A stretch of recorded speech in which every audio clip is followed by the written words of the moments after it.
Memang tidak dapat dinafikan bahawa keadaan politik dan ekonomi di negara kita ini, termasuk juga di negeri Pulau Pinang, adalah penuh dengan pelbagai cabaran.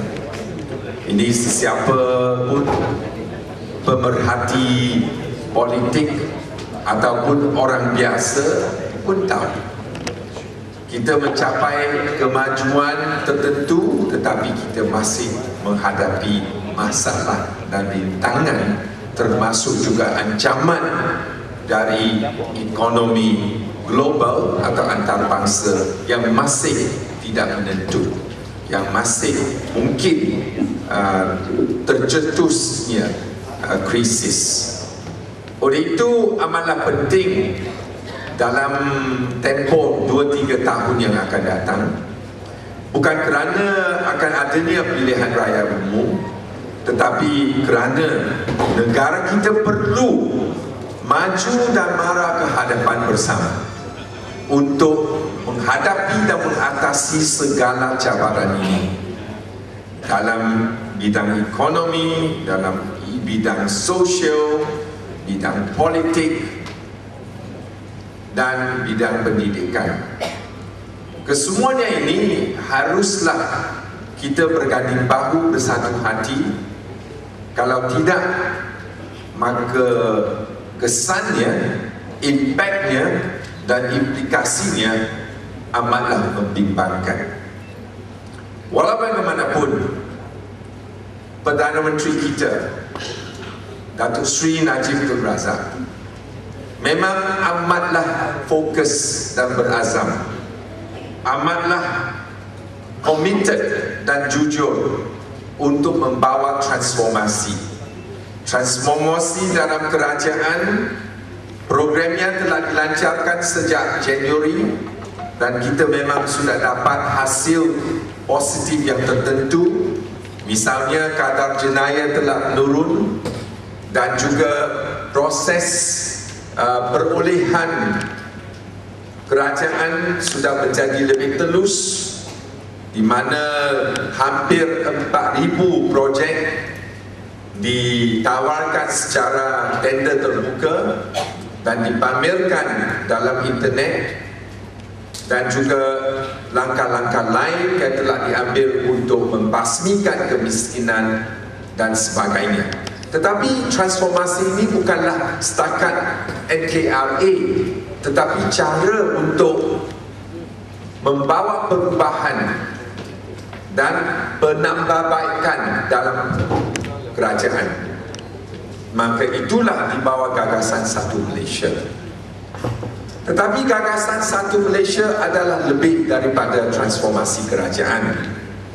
Ia memerlukan juga supaya kita memupuk perpaduan di kalangan rakyat, supaya kita menentang segala bentuk melampau, fahaman melampau, segala bentuk ekstremisme seperti yang telah dihuraikan dan dibangkitkan oleh saudara Dr. Teng tadi, ya, di mana dengan terus terang beliau telah mengkritik apa yang telah timbul sebagai unsur-unsur ekstrim dua-dua pihak, ya, bukan saja ada di dalam Barisan Nasional pun ada, yang bukan dalam Barisan Nasional di Pembangkang Pakatan pun ada, ya, Melayu, Cina, India pun ada perasaan seumpama ini yang harus ditangani dengan baik dan diuruskan dengan baik.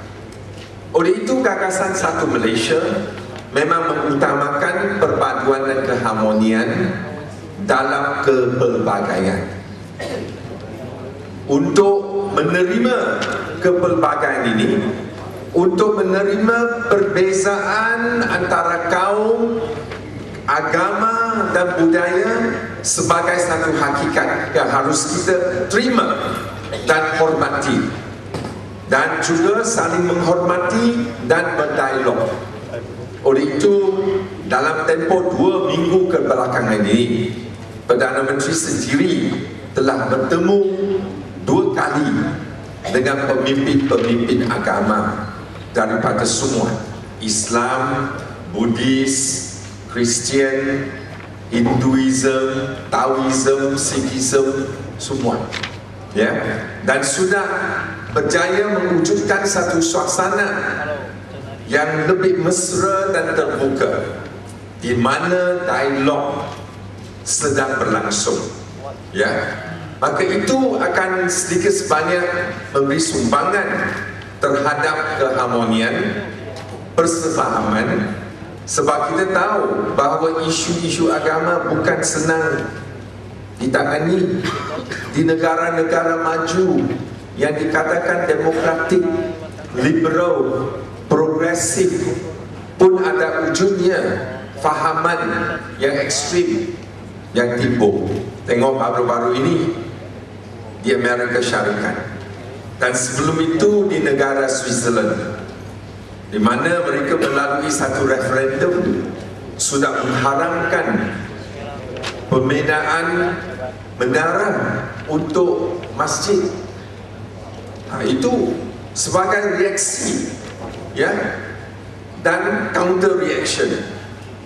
Maka kalau sekiranya perkara seumpama ini berlangsung, maka keamanan, kedamaian, kestabilan akan terjejas.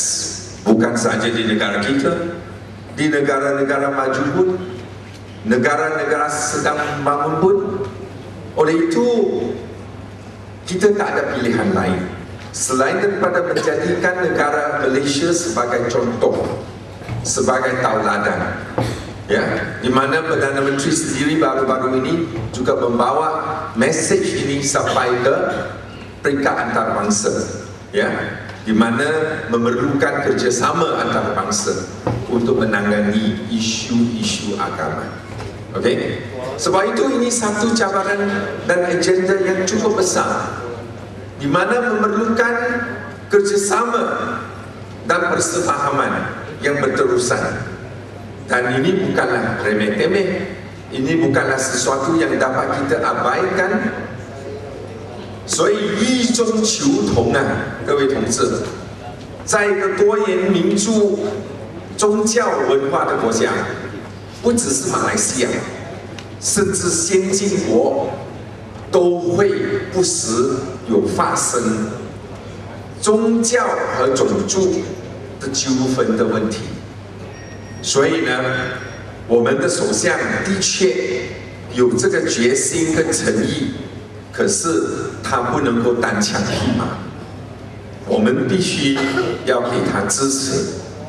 Oleh itu, untuk menangani isu rumit seumpama ini, kita tidak boleh membiarkan Perdana Menteri seorang berjuang seorang. Tidak, kita mesti memberi sokongan supaya konsep dan gagasan satu Malaysia yang sebenarnya nak menuju ke wawasan 2020 yang pengasasnya ialah bekas Perdana Menteri, ya, Tun Dr. Mahathir, tetapi sekarang dia cakap macam lain, ya. Maka kita mesti ingat yang kita sudah komited kepada wawasan 2020 yang merupakan satu agenda yang progresif. Maka gagasan satu Malaysia ialah untuk menjadikan wawasan 2020 sebagai kenyataan dengan menyatu padukan rakyat. So we cannot have, a talk 20 years ago different from today, because we have 10 more years for this national agenda 2020 to be achieved. So we cannot afford to have different voices like this. So we must give our Prime Minister the strongest support. Gerakan, we must stand firm on this Satu Malaysia. And it's because Satu Malaysia is in line with Gerakan's ideology all this time. We have always been talking about Satu, what is the slogan? We have a few slogans yang kita selalu ya. Satu hati, satu negara, satu wawasan. Ingat yang di bawah itu. satu hati, satu negara, satu wawasan.